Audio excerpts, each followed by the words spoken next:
Hello दोस्तों, स्वागत है आपका एक और नए इंटरेस्टिंग वीडियो में। और आज के इस वीडियो में हम लोग बात करने वाले हैं क्या आपको इंश्योरेंस जो है वो शोरूम से लेना चाहिए या फिर ऑनलाइन लेना चाहिए। मेरे अगर केस की बात करूं तो जब मैंने इग्निस परचेस की थी तब मैंने काफ़ी सारी रिसर्च की थी इस चीज़ को लेकर कि इंश्योरेंस मैं ऑनलाइन लूँ या फिर ऑफलाइन जो शोरूम वाले ऑफ़र करते हैं वहाँ से मेरे को लेना चाहिए।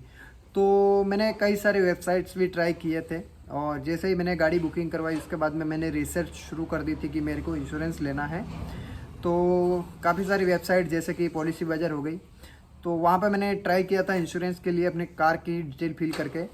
और जैसे ही मैंने सारी डिटेल्स अपनी कार की फिल कर दी थी तो उस पर मुझे कोटेशन जो निकल के आया था वो 20,000 से स्टार्टिंग प्राइस थी और 22-23 हज़ार रुपये तक उसकी कुछ प्राइस जा रहे थे। अलग अलग कंपनियों के ऊपर अलग अलग इंश्योरेंस का जो अमाउंट आ रहा था वो मैंने देखा था।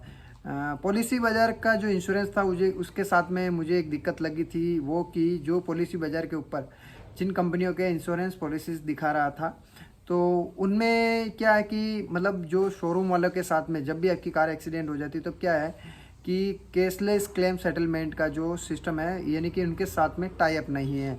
वहाँ पर क्या होता है कि कभी भी अगर आप पॉलिसी बाज़ार वाले या फिर कोई ऐसी कंपनी का इंश्योरेंस अगर आप परचेस कर लेते हो जिसमें कैशलेस सेटलमेंट वाला सिस्टम नहीं रहता है, तो आपको क्या होगा कि जब भी आपकी कार एक्सीडेंट होती है, कुछ भी मिस्टेक होती है और आप इंश्योरेंस क्लेम करने जाएंगे तब वहाँ पर आपको क्या है कि आपको जो जितना भी वो बिल बनेगा उसका पैसा पूरा आपको देना पड़ेगा। उसके बाद में इंश्योरेंस कंपनी में आपके बिल जाएंगे और वहाँ से बिल वो जो है पास होकर आपके अकाउंट में पैसे आते हैं। तो जहाँ पर कैशलेस, जिन कंपनियों का कैशलेस के साथ में टाइप नहीं होता तो उनके साथ में कुछ इस तरह से इंश्योरेंस की डील करनी पड़ती है जब भी आपकी कार एक्सीडेंट हो जाती है। तो फिर मैंने वहाँ से रिजेक्ट किया और फिर मैंने अपनी रिसर्च शुरू की वापस से। तब मैंने कंपनी वालों से बात की कि भाई आपका जो कैशलेस टाइप है वो कौन कौन सी कंपनियों के साथ में है।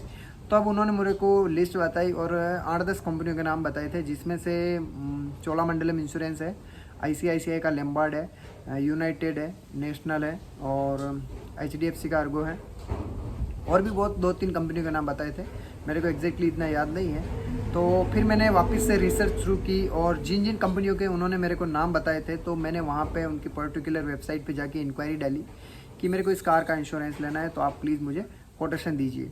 तो कुछ इस तरह से मैंने वापस से अपनी रिसर्च शुरू की। तो वहाँ पर जो मेरे को कोटेशन मिला था वो 23,000 से लेकर 27,000 रुपये के बीच में मिला था, अलग अलग कंपनियों के। मैं किसी कंपनी का नाम नहीं ले रहा हूँ कि भाई मेरे को इतने में इसने दिया, लेकिन एक ब्रैकेट, प्राइस ब्रैकेट बता रहा हूँ जिसमें आपको आइडिया लग जाएगी मोटा मोटी आपको कितने तक का इंश्योरेंस मिल सकता है अगर आप अपनी कार परचेस करते हैं। तब इग्निस के केस में मैं ये बात कर रहा हूँ। और आपकी कोई भी कार हो सकती है, तो शायद हो सकता है कम या ज़्यादा भी हो सकता है, उसके ऊपर डिपेंड करता है कि आपका कार का मॉडल और वेरिएंट कौन सा है, कौन सी कंपनी की कार ले रहे हो, कौन से सेगमेंट की आपके पास कार परचेस करने चाहते हो। तो वापस से मैंने ये चीज़, वो मतलब एक ऑनलाइन प्रोसेस था जहाँ पे मैंने खुद पर्सनली कंपनियों को फ़ोन किए और वहाँ पे उनकी वेबसाइट पे जाके मैंने इंक्वायरी डाली थी। फिर बाद में मैंने शोरूम वाले से वापस से बात की तो शोरूम वाले ने जो मेरे को कोटेशन दिया था तो वो 23 से 27,000 का जो ब्रैकेट है उससे भी अब जा रहा था, 3-4 हज़ार और ऊपर था, यानी कि 30-31 हज़ार का वो लोग मेरे को इंश्योरेंस दे रहे थे। तब मैंने वापस से मेरे जो सेल्स एग्जीक्यूटिव है उनसे बात की थी और मैंने उनको ये सारा मामला बताया कि मेरे को ये चीज़ें और इंश्योरेंस वहाँ पे इतने में मिल रहा है। तब उन्होंने मेरे को इस चीज़ का आश्वासन दिया था कि सर जब भी आप कार परचेज, मतलब जब भी आप कार की डिलीवरी लेने आएंगे तब हम लोग इंश्योरेंस का जो प्रोसेस है वो उसी दिन कंप्लीट करेंगे एट ए टाइम पे। तब हम आपको बता देंगे कि आपको कौन सी कंपनी का इंश्योरेंस लेना है और इस कंपनी का इतना इंश्योरेंस का अमाउंट आपको पे करना पड़ेगा। तब मैंने ये चीज़ सही समझी और मैंने उनको ओके कर दिया कि भाई आप इंश्योरेंस का जो प्रोसेस है जब मैं कार की डिलीवरी लेने आऊँगा तो उसी दिन करवाना।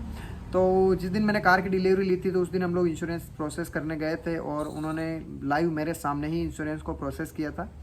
तब मैंने वहाँ पर चोलामंडलम जो इंश्योरेंस है वो पसंद किया था, लेकिन फिर उसमें इंश्योरेंस का जो अमाउंट है वो लगभग ऑलमोस्ट सेम ही आ रहा था ऑनलाइन और चोलामंडलम वाला। तो फिर मैंने जो मेरे ऑटो लोन हुई जिस कंपनी से, यानी कि HDFC से, तो HDFC का इंश्योरेंस पे फिर वापस से मैंने 10-15 मिनट वहाँ पे लिए थे और मैंने रिसर्च करना शुरू किया।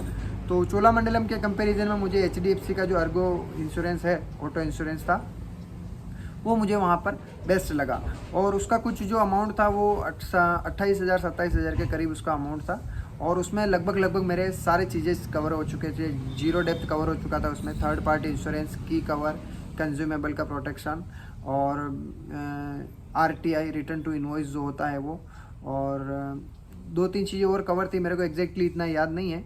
लेकिन चोलामंडलम के कंपैरिजन में मैं अगर HDFC ERGO की बात करूँ तो वो मुझे बेस्ट लगा था। फिर मेरे को वो 28,000 के करीब कॉस्ट किया था, और शोरूम वाले ने मुझे जो कोटेशन दिया था वो 31,000 रुपये का दिया था। तो उसमें मेरा 3-1 हज़ार रुपये का मोटा मोटी फ़ायदा हो गया था। तो वो भी मेरे जो कार की ऑन रोड प्राइस है उसमें से कम कर दिए थे उन्होंने, और काफ़ी अच्छी तरह से उन्होंने इस केस के रिलेटेड मुझे ट्रीट किया था, और कोई भी ऐसी समस्या नहीं आई थी। और ना ही उन्होंने मेरे पे फोर्स किया था कि सर आपको इंश्योरेंस का इतना ही पैसा देना पड़ेगा।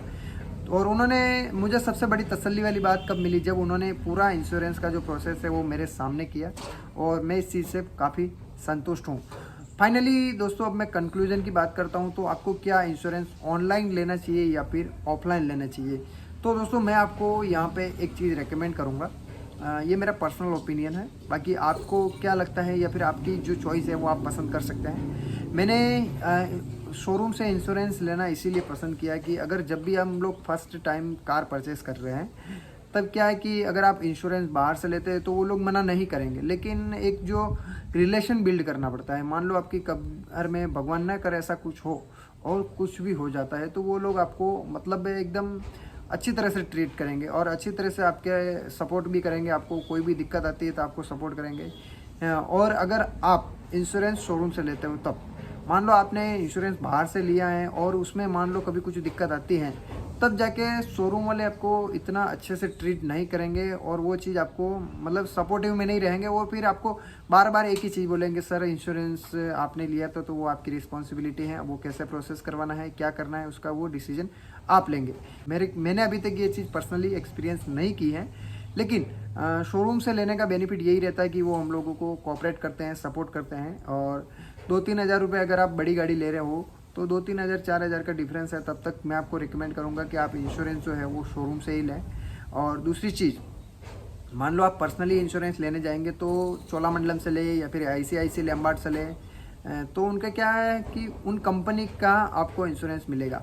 लेकिन अगर आप शोरूम से ले, जैसे कि मारुति का है, हुंडई का है, तो उनका क्या इंश्योरेंस जो आता है वो उनके लेटर पेड के ऊपर आता है, यानी कि मारुति का इंश्योरेंस वो लोग बोलते हैं इसे कि मारुति की तरफ से आपको इंश्योरेंस मिल रहा है, तो वो भी एक बेनिफिट रहता है।